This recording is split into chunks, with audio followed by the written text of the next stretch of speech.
কোন দিকে যাচ্ছে মধ্যপ্রাচ্য সংঘাত? তবে কি আবারও শুরু হতে যাচ্ছে যুদ্ধ? কারণ ইরানের ওপর আরোপিত মার্কিন নিষেধাজ্ঞা যেসব দেশ মেনে চলছে, যুদ্ধবিরতি উপেক্ষা করে সেসব দেশে হামলা অব্যাহত রয়েছে। তারই ধারাবাহিকতায় এবার হামলা হয়েছে মধ্যপ্রাচ্যের 3টি দেশে। কিন্তু কে চালালো এই হামলা? বিস্তারিত ডেস্ক রিপোর্টে।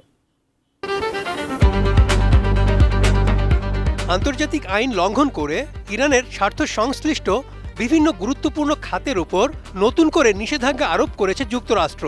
সেই সাথে বৈশ্বিক বাণিজ্যের অন্যতম গুরুত্বপূর্ণ জলপথ হরমুজ প্রণালীতে তেহরানকে কোনো ধরনের অর্থ না দেওয়ার জন্য জাহাজগুলোর প্রতি সতর্কতা জারি করেছে ওয়াশিংটন। ফলে ইরান ও যুক্তরাষ্ট্রের মধ্যে ব্যাপক উত্তেজনা চলছেই।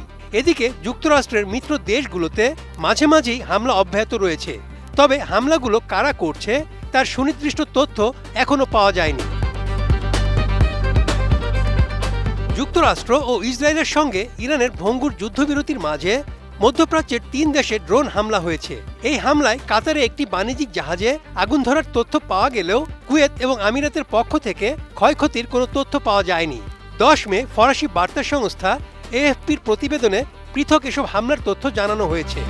নোভা এলইডি টিভি, ঝকঝকে ছবি, নিখুঁত শব্দ, 5 বছরের ওয়ারেন্টি। নোভা মানি সঠিক মান, নিশ্চিত সেবা।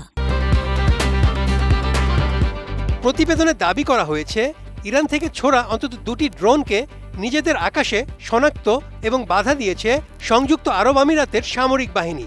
দেশটির প্রতিরক্ষা মন্ত্রণালয়ের বিবৃতিতে বলা হয়েছে, ইরানের এসব প্রকাশ্য হামলা শুরু হওয়ার পর থেকে আমিরাতের আকাশ প্রতিরক্ষা ব্যবস্থা এখন পর্যন্ত মোট 151টি ব্যালিস্টিক ক্ষেপণাস্ত্র, 29টি ক্রুজ ক্ষেপণাস্ত্র এবং 2265টি ড্রোন মোকাবেলা করেছে।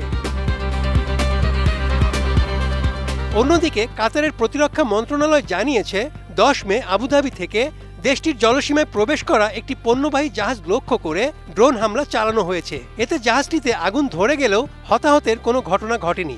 এছাড়া দেশটির সীমান্ত সুরক্ষা স্থাপনায়ও ড্রোন হামলা হয়েছে বলে জানিয়েছে কুয়েতের সামরিক বাহিনী।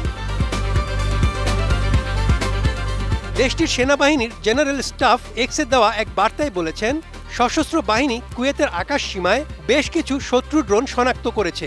এসব ড্রোনকে নির্ধারিত নিয়ম অনুযায়ী মোকাবেলা করা হয়েছে। তবে ড্রোনগুলো কোথা থেকে এসেছে সে বিষয়ে সুনির্দিষ্ট করে কিছু জানায়নি দেশটি। বিশেষজ্ঞদের মতে, ইরানের পারমাণবিক ইস্যু এবং হরমুজ প্রণালী ঘিরে চলমান উত্তেজনা দ্রুত নিরসন না হলে মধ্যপ্রাচ্য জুড়ে অচিরেই আবারও যুদ্ধ শুরু হতে পারে।